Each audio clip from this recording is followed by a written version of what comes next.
দুয়ারে কড়া নাড়ছে সনাতন ধর্মাবলম্বীদের সবচেয়ে বড় ধর্মীয় উৎসব শারদীয় দুর্গাপূজা।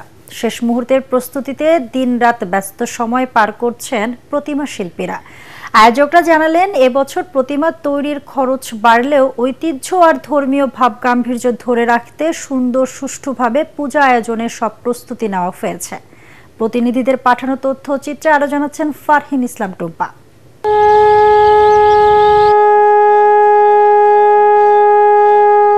অশুভ শক্তির বিনাশ আর জগতের শান্তি প্রতিষ্ঠায় রোববার মহালয়ার মধ্য দিয়ে শুরু হচ্ছে এবারের শারদীয় দুর্গোৎসব।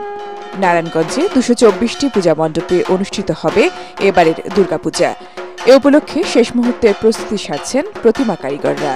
বাঁশ, খড় আর কাদামাটি দিয়ে প্রতিমার কাজ প্রায় শেষ। এখন প্রতিমাকে রাঙিয়ে তুলতে ব্যস্ত শিল্পীরা। কাস্টমারের প্রচুর চাপ, কাজ তাড়াতাড়ি ডেলিভারি দিতে হবে। আমরা আমাদের মনের মতো করে সাজিয়ে তোলার চেষ্টা করতেছি। এবার দেবী দুর্গা আগমন করবেন গজে অর্থাৎ হাতিতে, আর প্রস্থান হবে দোলাই চড়ে। আমাদের মা শান্তির বার্তা নিয়ে আসছেন এবং সবার মঙ্গল কামনার্থে। পূজার সার্বিক নিরাপত্তা নিশ্চিতে নেওয়া হয়েছে ৪ স্তরের নিরাপত্তা ব্যবস্থা। আমাদের একটা সামাজিক মেলবন্ধন আছে চমৎকার, এই মেলবন্ধনে আমরা এই পূজা করব। আমরা এই প্রতিমা তৈরির সময়টাতে তাদের নিরাপত্তা দেওয়ার ব্যবস্থা রাখছি। নরসিংদীতেও কারিগরদের নিপুণ হাতে ছোঁয়ায় চলছে প্রতিমা তৈরির শেষ সময়ের কাজ।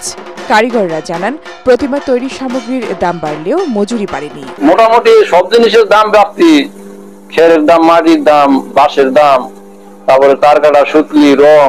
এবছর ৩৬২টি মণ্ডপে দুর্গাপূজা অনুষ্ঠিত হতে যাচ্ছে জেলায়। আইন শৃঙ্খলা রক্ষায় নিয়মিত মনিটরিং চলছে বলে জানায় প্রশাসন।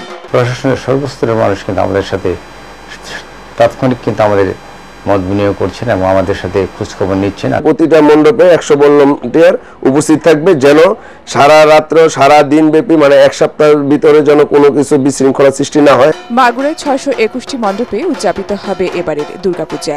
শান্তিপূর্ণ পরিবেশে পূজা উদযাপন নিশ্চিতে ব্যাপক নিরাপত্তা ব্যবস্থা নেওয়ার কথা জানিয়েছে জেলা প্রশাসন। আমি আমার এই কাজ শিখেছি আমার বাবার কাছ থেকে, দেখে দেখে শিখেছি। রিধাদির সঙ্গে ভাস্করগিরিতে আসছি এই প্রথম, তবে আমাদের পাড়ার কিছু ছেলেপেলে আছে, তারা এই কাজকর্মগুলো করে। আমরা চাচ্ছি যে শান্তিপূর্ণভাবে যেন আমরা পূজাটা শেষ করতে পারি। আশা করি যে আমরা গত বছরের চেয়ে এবছর আমাদের প্রস্তুতি আমরা ভালোভাবে নিয়েছি। আগামী ৮ সেপ্টেম্বর ষষ্ঠী দিয়ে শুরু হবে দুর্গাপূজার মূল আনুষ্ঠানিকতা, আর শেষ হবে ২ অক্টোবর প্রতিমা বিসর্জনের মধ্য দিয়ে। ফারহিন ইসলাম টুম্পা, এটিএন বাংলা।